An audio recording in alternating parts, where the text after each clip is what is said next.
Welcome to Kazakhstan, welcome to Sokol, but before we get into things, let's go back to testing. Now, I actually skipped the Mugello test because, quite honestly, I don't think we need an upgraded bike. Alas, we were given an upgraded bike.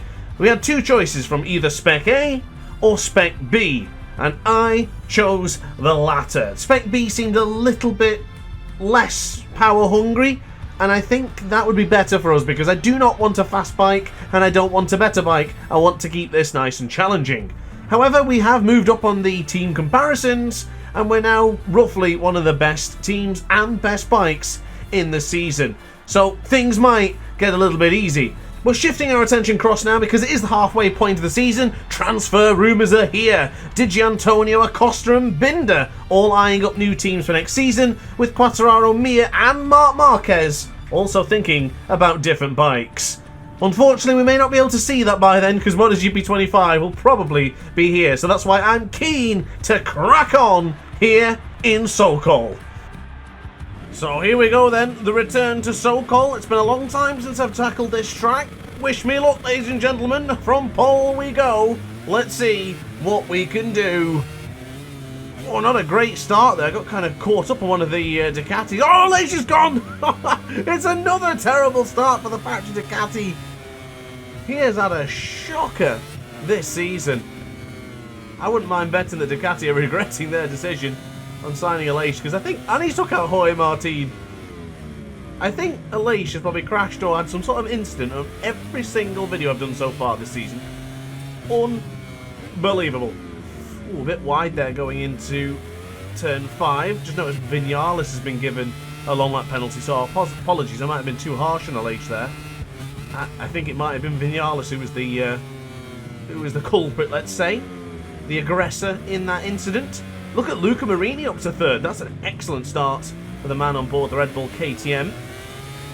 Struggles to get the power on. Now, I don't know if I've mentioned this already, but I did try the practice and the qualifying this one here today because I wasn't sure what my pace was like here in Sokol. I didn't have the best of races last season. I got battered a bit. I remember Marquez pushing me off in this very corner, as a matter of fact, but I wasn't sure how we do, so I'm expecting a good old-fashioned battle here in Sokol. I don't think it's going to come easy here today. And I think evidence that Digia is right behind me with, what, less than 2/10, well, it's actually going up to 4/10 down, but it's roughly around 3/10 of a second. I would imagine, a bit of a messy start there, wheeling a little bit, 3.5 of a second. I do wonder with this new package we've been given after the Mugello test, of course I actually skipped the test as I mentioned I would, but I do wonder how the bike is operating now, and you know, I've not really had that much time. I did the practice, did the qualifying, and just basically that was it. I just jumped straight into the race, so it feels really good. I'm not noticing any weaknesses. Maybe it's a little bit quicker. Perhaps I've underestimated how easy this track would be. I always remember it being really difficult, and it's one of my worst tracks. I really struggle at this circuit, but I'm actually getting shown up here. Maybe this was a mistake. It was all... I don't know. Now I'm questioning it. I'm really questioning whether I should have started from the back of the grid in this one. Well, I guess we'll start from the back of the grid in the next race. If we win the sprint here today easily, and then the Grand Prix, I think, yeah, it's time to start from the back of the grid. I know a couple of comments I've seen regarding medium tyres now. I think they will return as well. But let's see how it goes with this. We're starting in the back of the grid first.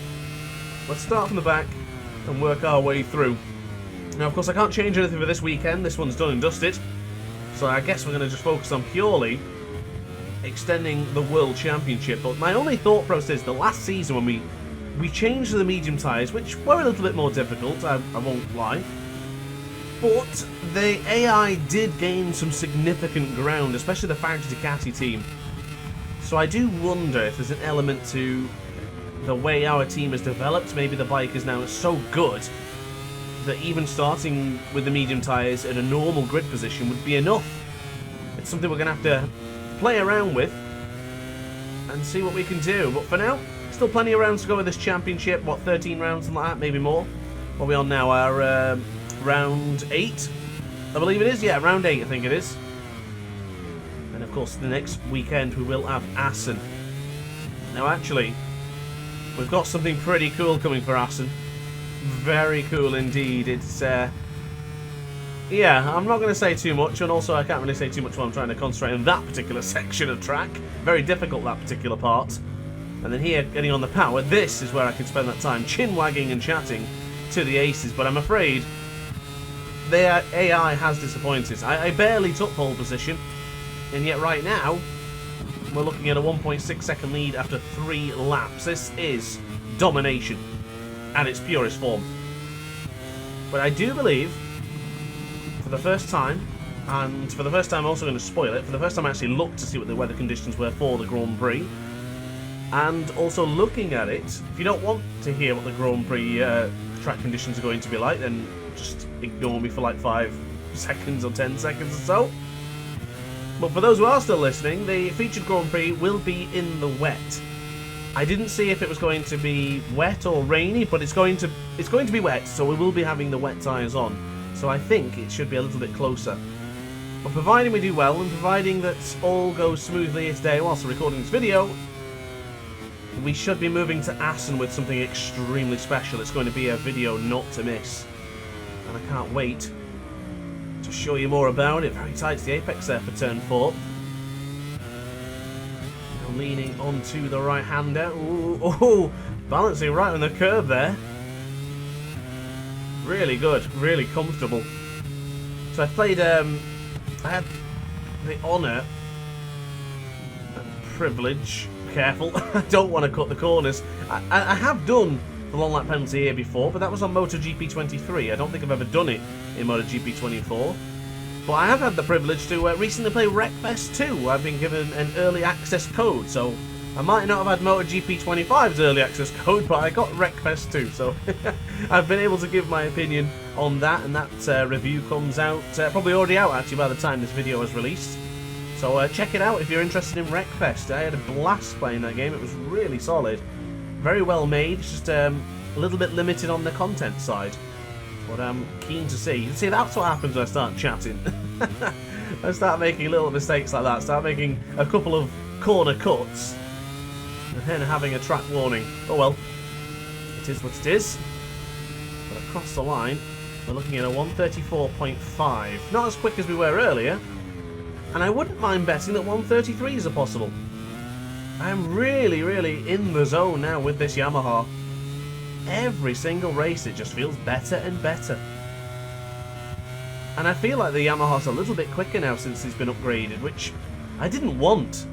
I'm hoping I've shown you the team comparisons at this point in the intro, but I really feel that if we can, if there's a way to just completely stop upgrading the bike, please let me know. Because I don't want to upgrade the bike anymore. Let it be a challenge. I would like to be on Fabio's Yamaha, where I'm genuinely frustrated at trying to get a good result, because it just feels so much more rewarding. I've actually been playing a game called Kartcraft in my spare time as well, which is a go-karting game. It was dirt cheap on Steam for about £3. And you know what?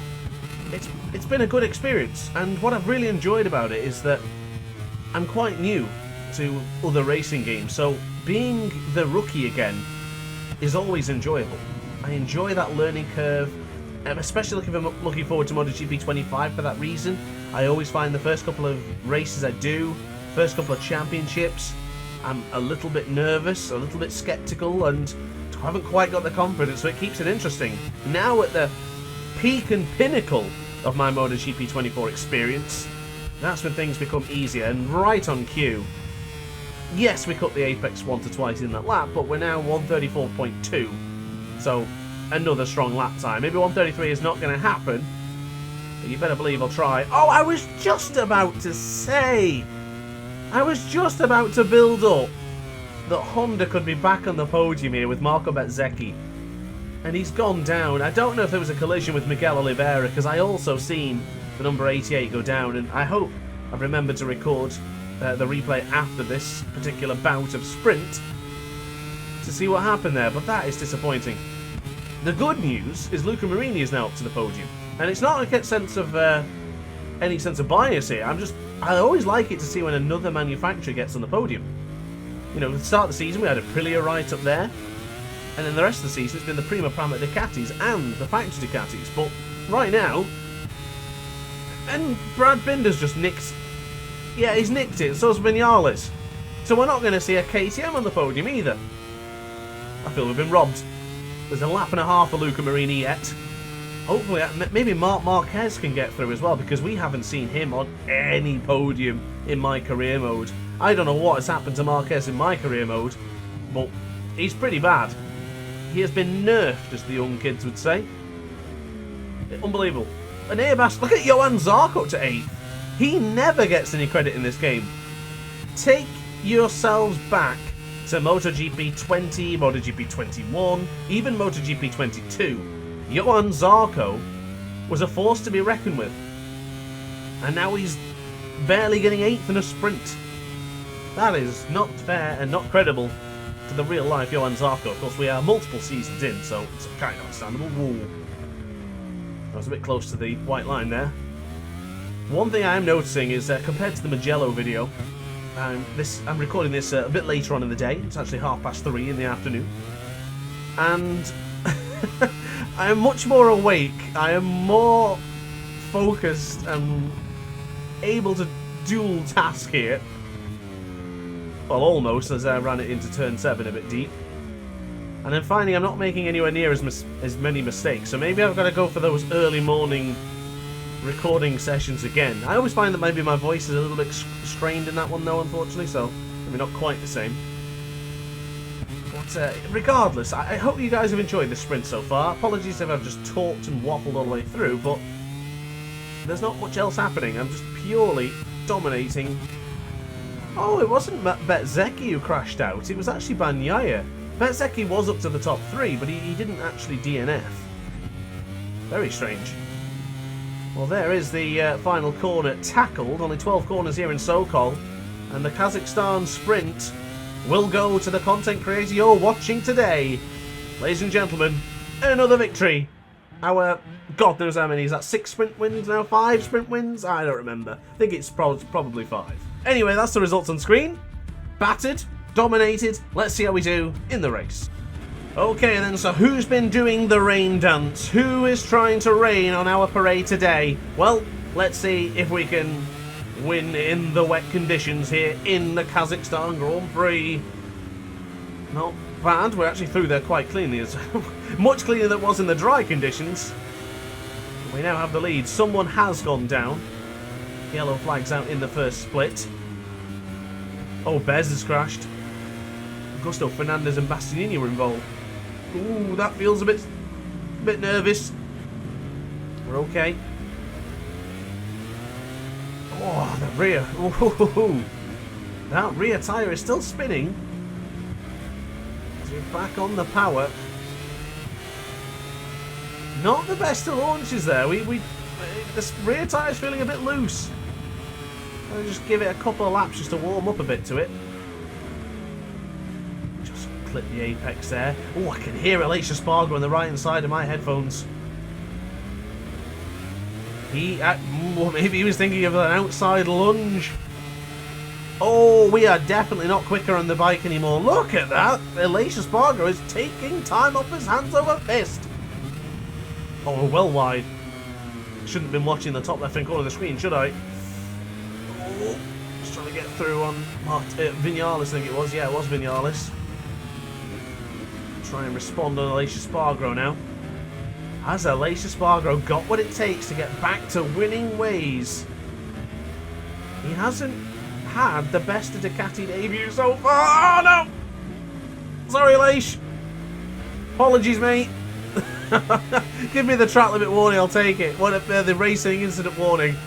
I don't think Alicia will be happy with that one. Ooh, Maverick. He was late on the brakes. Should imagine that Alicia's going to get back into play here. Oh, track limit warning. Oof. Now I could have waited for Alicia there, but it wouldn't have done us either favours. It would have done Maverick more favours. So if we just play with Maverick a little bit more, Alicia will get back into it and then everything will be fine. Whoa. Did I not get a racing incident warning for that? I cut the corner, didn't I? So, yeah, that was not a clean overtake. I put my hand up there. Ooh, it does feel a little bit sketchy, these conditions. You just got to be careful. You got to be really calm and collected. I am quite calm. I'm relatively collected. But I'm excitable. And that means... Sorry, I was really focused on trying to get the tyre hooked up correctly there. It's not bad. I have to be really gentle on the exit of those corners, but being excitable for you guys means it also makes me tense and nervous. So, I got it! Oh my god, I thought that was it for sure. Oh, Maverick. It's usually me who takes him out. Look at Aleix trying to stamp on the brakes in front of us. Wow, that was inches away. Of course, we had our sprint in Catalonia ended in tears after someone bumped us. I think it was Brad Binder in the end. That's a terrible exit. Terrible, terrible exit. Terrible. That is a rookie exit there. I like this outside spot here. I don't want to go too inside. That is well wide. Martin's through. Ooh, quick little. Ooh, I've got to be careful there because you go on that white line. It does usually give you a track limit warning. Oh, there's no way this is going to work. Come on. Yes. Beautiful. That looked gorgeous. Oh, Aleix is coming back though. Fair play, Aleix. Wait for him to run it deep. Oh, the riposte. Yes. Oh, he's still got the drive though. Ooh, wheeled into his path. That was my fault for being a little bit too aggressive on the acceleration there. We have got a race on our hand, ladies and gentlemen. I am looking for my 7th race win of the season. Put me in the history books. About to win 7. Not many MotoGP riders have won 7 in a season, I can tell you. There's not many MotoGP riders who have even won 7 races. Think about that for a moment. What a season. Living a wonderful life in virtual form. Well, I'm living a good life anyway, with even as the content creator. Look at that response again. Brilliant. Sounded like Kiko Giles then, aren't I? Maybe there's some similarities between the two of us. Careful, I've got to keep it calm here. Keep it calm. I just realised, wow, what a contradiction that was. But Tony Arbolino, 143.9. Tony, fastest man on track. Bagnaia up into the top 8. Brake. Oh, it's still wide. Careful. Oh, I don't know about this. This is feeling really loose. Oh, sharp intake of breath. Nothing sums up the concern on the brakes than a sharp intake of breath right between the teeth. How have we found time here? Digia must have done something to Aleix. We've got a smidgen of time here. 7/10 of a second. 9/10 of a second. Wow. Fastest man on track as well. I don't suspect that'll stay. But what, 10 seconds off the pace in dry? Oh, fair. That's not too bad, actually. Gentle. That's the primary reason I don't swap over to first gear. For one, I don't have the confidence to deal with first gear, but second, coincidentally, it's second gear. It's just better to get that drive out of the corners, in the wet and the dry. It's better for the grip on the tyres. If you're better at controlling the throttle than I am, I'd say I'm alright, but I think you could get benefit from using first gear. Well, not for me. It's enough for me to stay in the second gear. You know what? This has got...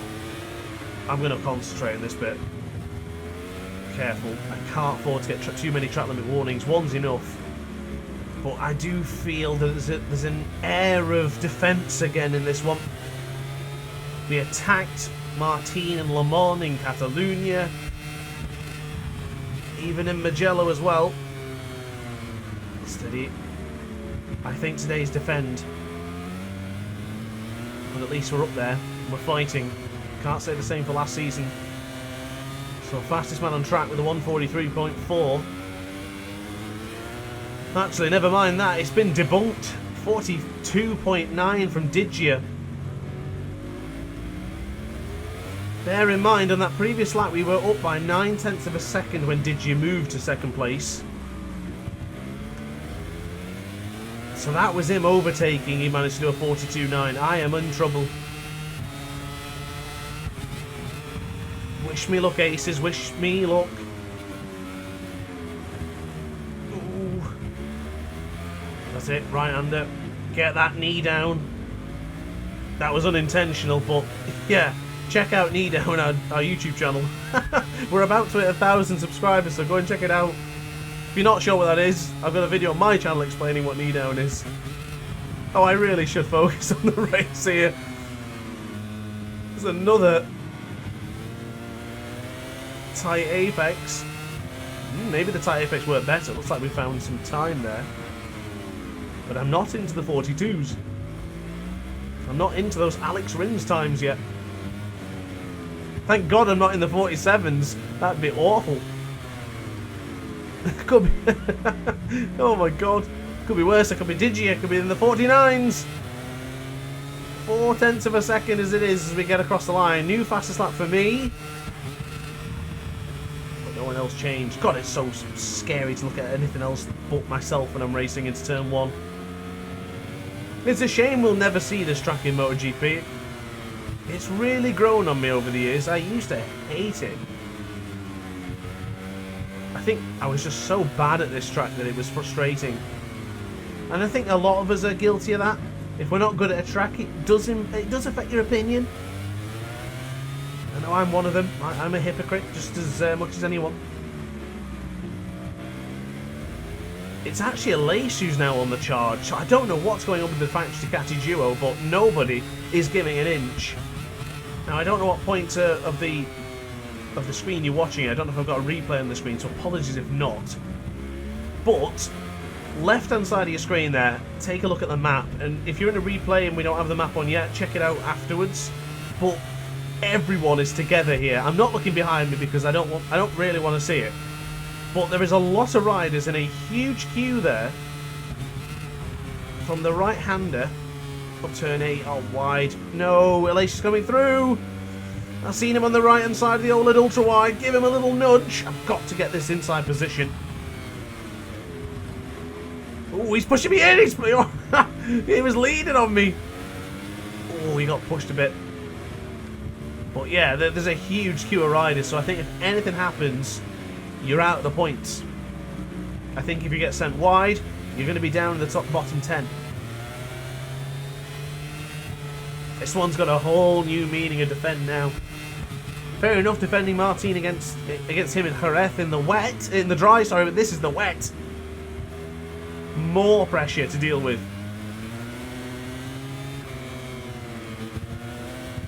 Oh, the rear, it slipped. The vibration in the controller, I've never felt like that before. Spider-Man 2 controller getting its work. Dual sense control as well, if you're wondering. Of course, I remember when I was actually reluctant to change. That's something I think everyone is. I am definitely one of those people. But I was using a DualShock 4 for God knows how long, and I really didn't want to change. But I knew at some point I would have to, because eventually DualShock 4 support would run out. And then they would stop making new controllers, so if anything happened, I would eventually have to swap over to PS5 controllers. And that is exactly what we've done. Nice exit out of turn 8. So I actually love the DualSense controller now. Completely changed my mind. So hard onto the brakes. I use that bit on the right hand side of the screen there as a reference. Ooh! Elish! I almost Wookiee growled then. Oh! That was so close. Oh God, now it's Pedro Acosta. Where's he been for the past 6 rounds? He was amazing. In Qatar. Careful. And then in Portimao. And yet, he's been nowhere all of a sudden. Wait, he's the passing on track. Oh no, another one. Another pretender to my crowd. To my crown, should I say. What if I say I'm not like the others? I don't remember the rest of the lyrics. But Pedro Acosta, you're the pretender. This is my chance of victory. Getting rather selfish with these victories, I won't lie. 6 wins on the bounce. Can we make it 7 here in round 8? Half a second, 4/10. It seems that they can get really close to me towards the back end of the circuit. That huge straight is clearly making a difference. I'd be curious to see how well we can do in Red Bull Ring of Austria. I think I might run soft tyres for that one, because I remember last season, that's where it went heck to a handbasket, and we started to lose a lot of championship positions. Here we go. We're absolutely on it now. Oh my lord, where's that come from? A whole second advantage. Yes, you beauty. We're getting there, come on. 0.8 of a second, surely now that we broke free. Get that 1 second advantage to break the resolve of the 2 Ducatis behind. Interesting dynamic at the moment. 1 Yamaha against 7 other Italian bikes. 2 Ducatis, 2 Aprilias, 3 Ducatis in that top 10. Oh, unbelievable. We've got our work cut out for us. Cross the line then. No change to lap time. 1:43.4. We have been very consistent. Careful of slipping the rear here. It wobbles a bit, but it feels okay under the fingers, so it should be alright. I do feel I could brake a lot better in turn 4, but what I'm doing is sufficient enough. And I think that is something that we all have to do sometimes, is I know I can be a lot quicker, but I'm riding within myself. I'm keeping it steady and focusing on the big picture. Again, really calm, relax into there. Now I will lose a lot of time here on this straight. It's 0.4 of a second as we get onto the power. Under the bridge. The gap's extended, something's gone on. Something has gone on behind us, and actually now I think about it, I remember this happening in last season's race. It is possible for the AI to run it too deep into turn 5, or excuse me, turn 8, and they get caught on the curb. That could be what it is. I remember the clip of Marc Marquez on the Gresini Ducati spinning up the rear in my last season's video. I suspect that might have just happened there. I am so cautious coming out of there. And as my friend once said to me, the most important corner in a racetrack is the one that leads you onto the longest straight. Because if you get that wrong and you're travelling at maybe 10 miles per hour less than the others, think of that over the long distance. You are getting dropped. That's why we need to be absolutely picture perfect for that corner. We are developing a gap here. Another solid lap time. The consistency's there here in Sokol. I am shocked at my performance in this one. Really pleased, however. That's a little bit better. Nice wider sweeping line for turn 4. What's the advantage when we get on the power? Surprisingly not that good. I thought on the Delta we would be much higher. But when we're concentrating the mid-corner, as long as I can see it in the corner it's green, I'm happy. So on the right side, run that curb. Tight again. This is where Martin punted me off the track last season. After all that preaching about the longest corner, and I do that. That's half my Delta advantage. A bit wide sweeping line. Particular YZR-M1 strategy.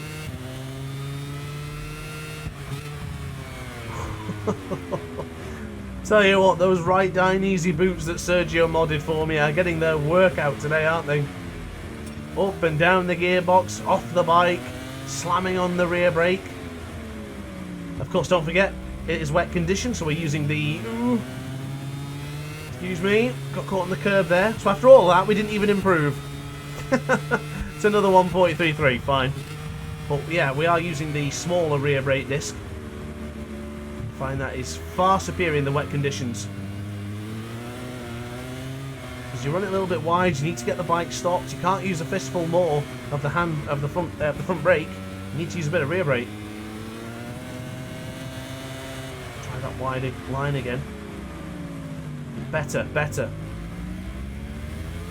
Delta doesn't look it though. Now, I'm not saying that we did everything picture perfect there, but I thought we would be finding a bit more time. That gap has come down. Didn't realise, missed this, apologies, but 142.647 for Jorge Martin. He's in 5th. This is more like a Moto3 race from behind us. It's a very strategic game we're playing here. Let's keep an eye on that gap. Let's see if anyone touches that curb again. They must have done. It's gone. Oh, there's a huge gap. 1.5 seconds. 1.7. Martin's up to the podium positions. We've done it. I think that's it. That might be curtains. Oh, Alex Rins has gone. He's had a very good season actually so far in this game. Just slowly working his way forwards. We seem to see him more often than we've ever have done when he was on board the Yamaha. Who knew a Ducati would bring success? Ayagur also seems to be doing better. Here we go then.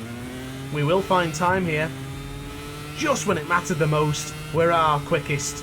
Cross the line, 43.1. Brilliant. We don't need a 42. We just need to be consistent. Tell you what, I've enjoyed this one. This has been a whole new feeling, a completely different race. We might be leading and dominating in a way, I guess you could say, but it doesn't feel like it. I feel like I've worked really hard for this one in a track that I'm not particularly good at. It's been a lot of work in this video here today, as always. You know me. Heart on the sleeve, putting everything into the content, putting everything into the racing as well. Nice and early braking. That's actually a bit too early. I was really, really gentle there. But it's working out. I might not be the fastest, but I will be one of the most consistent. One of the smoothest. I have had that comment many times before. And thank you to all those who have made it. 1.7 is the gap. One more lap to contend with. Now, if you told me at the start of this video that you'd be winning the race by over a second, I probably wouldn't have believed you. Certainly didn't feel that way when we started. But yeah, I'm feeling way more confident on the brakes now. I can brake a lot harder. I don't need to. I mustn't get obsessed with the idea of being faster. We're not going to get the fastest lap, so why bother? Just be consistent again. One more lap to contend with here in Kazakhstan. Across the line. It's a 43.420. Brilliant. That's some good consistency, that. Look at those 5 laps on your right hand side of your screen. I'm happy with that. Just playing within ourselves. Ooh, steady. What can you imagine? Hey, I tell you what, getting on that curve there really found us some time in the Delta, didn't it? Nicely done. Back on the power. I've actually been umming and ahhing about the ride height device in this video. I don't know if you've been paying attention to when I've been using it or not, but I actually think, you know what? Without the ride height, it feels a little bit better. So I think I'm just going to keep it that way. Oh, again, really early on the brakes there. God Lord. That little conversation about the ride height device completely messed it up. We lost 0.5 of a second there. Well, here we go then. Oh, in that case I should have used a ride height device. Because I didn't really get the drive that I wanted. But 7/10 we lost on this lap. Ooh. Let's not panic now. Let's focus. Come on. 0.6 of a second it is. Whoa, what the hell? We better hurry up here. Nice, really tight defensive line there. Well, that might compromise our entry speed, but look at the exit speed. Good Lord, it's 0.5 seconds. Yep, can't be any tighter than that. Beautiful, beautiful. 7 Grand Prix victories in a row. We are on top of the world again, but this time in Sokol. Well, there you have it, ladies and gentlemen. Thank you very much for watching. I do hope you enjoyed that one. We weren't able to get the fastest lap, but more importantly, we won the race. And Quartararo finished in the points in 10th place. That's good for our team championship aspiration. But what is good, and what's bloody good, is we now have a 101-point championship lead ahead of Jorge Martin. Rest assured, things are going to change in Assen. Can't wait to show you what we've got planned, and I guess that's it for me. So thanks for watching, like and subscribe. See you in the next video. Ciao for now. Oh hi, didn't quite see you there. Good to see you're still here. If this video didn't quite set your appetite, then why not watch some more DrAce content by clicking the video shown on screen now. Furthermore, if you would like to follow me on social media, you can do so now with the links down in the description. Consider subscribing so you don't miss a single DrAce video.